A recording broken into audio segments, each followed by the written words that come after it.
Good afternoon, everyone. I'd just like to acknowledge Mr. Tony. Thank you for inviting me to share here what I know about social enterprises today. So it's already October today. That means Christmas in the Philippines started last month. And so I want to start with a story about Christmas.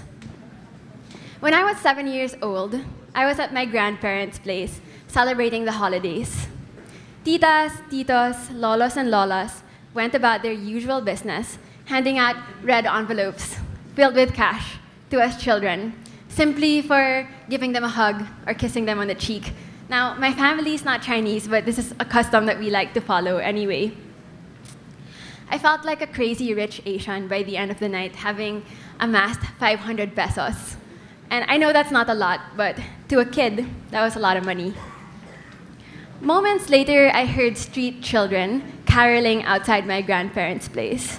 So I stepped outside, I listened to them sing, and feeling generous, I gave them all of my red envelopes. And I received smiles of gratitude from these children, and I felt good about myself.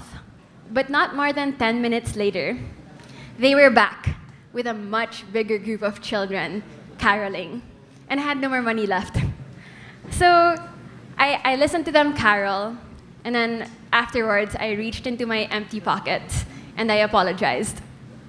To my horror, they began stabbing the tires of one of our unwitting visitors. Years later, I thought back to that incident and realized that thousands more beggars would have come, but I would not have been able to help all of them, would I? Such a big problem would require a structured solution and not just red envelopes or donations. And this problem is what brings me here today. Hello, I'm Michaela. I consider myself an entrepreneur at heart. I am a co-founder of a gourmet sandwich business called Bagali, which is based in Ateneo, UANP, and UP Diliman, but somehow I can't get into De La Salle quite yet. But what I do full-time these days is program management at a social enterprise called Hope. Now, I'm not sure if you've heard of Hope. Can I see a show of hands for those who have heard of Hope in a Bottle? No, Hope in a Bottle, not familiar? Okay, so at Hope, we do just two things. The first is that we build public school classrooms, and then the second is that we help smallholder farmers increase their income and productivity. But how do we do that? Before I answer that question, why don't we take a look at our fellow do-gooders? Here you see the likes of UNICEF, WWF, Save the Children, who, God bless them, are all doing very wonderful things to make this world a better place. But by the nature of their being NGOs and charities, that means that they rely on the support and donations of people like you and me. They too are asking for your red envelopes. And I don't doubt that everybody in this room is quite generous. But pretty soon, you might experience what is called donor fatigue. It's a lessening of willingness to respond generously to such charitable appeals, resulting from the frequency of such appeals. But let me repeat, the world's biggest problems require structured, scalable solutions. Enter the world's top for-profit companies. Did somebody say scalable? These 10 companies alone produce almost 100% of the world's consumer goods. And yet, most of their profits will end up in the pockets of their top 1%, their CEOs, their owners, and their major shareholders. But they are scalable, and they do provide solutions to our everyday needs. So we thought, why don't we take the best of both worlds? Let's generate our own profits like these guys do, and use it to do good, without the need for red envelopes. Going back to the question, how does Hope get to fulfill its mission? Well, we invest 100% of our profits from the business that we run. And we like to call that business for good, a social enterprise.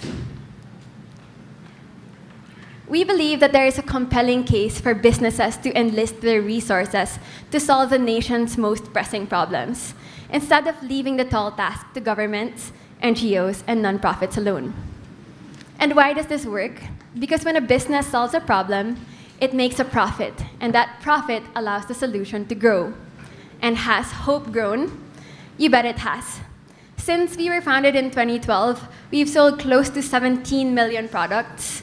We've built 57 classrooms, and by the end of the year, that's going to be closer to 100 classrooms. We've positively impacted 12,500 public school students, and that doesn't even include the positive effect that we've had on their family and immediate community. And on the agricultural side, we have sold close to 8 million packs of Vita Coco. They're one of our co-brands. I'm not sure if you're familiar with them, but we do run an agricultural program with them. And that has enabled us to reach over 4,000 farmers and distribute over 5,000 young coconut seedlings, which will enable them to plant coconut trees that bear more fruit. In effect, they earn much more. Again, when a business solves a problem, it makes a profit, which allows that solution to grow. But when we say that the solution grows, what exactly are we scaling? Is it the products? Question, does selling more products solve the problem? But no. Many seem to be stuck on this narrative, and it's one of the pitfalls of social entrepreneurship. Social entrepreneurship has become a bit of a buzzword over the years. Its concept seems to have narrowed in simply to refer to social businesses. But as Sir Tony would say, these two are entirely different. But what is the use of selling more, of putting up more businesses, if we can't produce social change? That's something to ponder on. On this note, I'd like to very quickly walk through some of the critical views of social entrepreneurship and how we might reconcile them to go beyond just being another business to being true change leaders. One of the criticisms of social enterprises is that they create a community of givers connected by purchasing decisions that result in capitalism rather than in responsible citizenship. So how can we as social enterprises do more? As a social enterprise, you can empower consumers to act on their desire to align their political and social values with their purchasing habits. At Hope, we like to say that we democratize the giving process and that we empower consumers to vote with their peso about what matters most to them. So we say, every time you purchase Hope in a bottle, Hope in a coconut, Vita Coco, etc., you have chosen to make education a priority of our nation. Everybody has the chance to give back, whether you're a business taipan or you're a tricycle driver.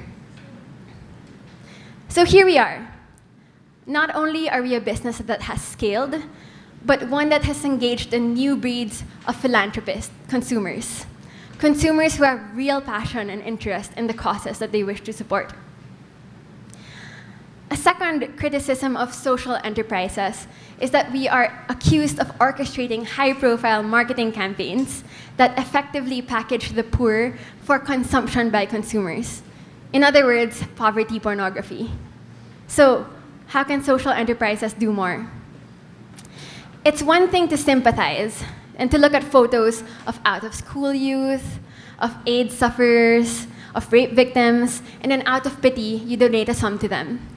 But it's quite another thing to both sympathize and empathize, because it's empathy that allows you to imagine what it's like to be me, what it's like to be you, him, or her. And it'll require a feeling of immersion, a feeling into. Only then can we understand their plight and begin to form solutions. Social enterprises that can genuinely empathize with their beneficiaries are always grounded. And they don't come up with solutions. They don't come up with solutions to problems that don't exist in the first place. Again, we're back here. Not only are we a business that has scaled, but one that has engaged passionate consumers, but most importantly, also engaged their primary stakeholders, the beneficiaries. A third and final criticism of social enterprises that I want to bring up is that they tend to depoliticize assistance. Historically, it has always been the government who has carried the water on funding and administering aid programs, which is appropriate and deemed critically necessary. But how can social enterprises do more? Well, with this kind of outdated knowledge, social enterprises may feel tempted to say, hey, we've done our job already. Let the government take care of the rest, and then it's their job anyway. The truth is that public and private sources of funding are not substitutes, rather complements for one another. In fact, social enterprises can provide a very immediate empowering mechanism for something quite revolutionary, and that is to cause large corporations to break off a portion of their profits for the use towards massive social change. Again, we're here. Not only are we a business that has scaled, but one that has engaged passionate consumers, their beneficiaries, and the almighty government. Okay, so let's pause and take a look at this diagram. Does this still look like it's just a social business or social enterprise to you? Or does it look like the solution to a problem? Our country now operates in an environment filled with financial volatility, resource constraints, climate change, and social inequities. For businesses and societies to flourish in such a volatile and uncertain environment, all players will need to work together far more closely than ever before. To end, I want to say this. We don't just need more social entrepreneurs, but we need change leaders who can bridge business, government, NGOs, stakeholders, and Filipino citizens to address the challenges our nation faces. The question is, will you become one of them? Thank you for having me.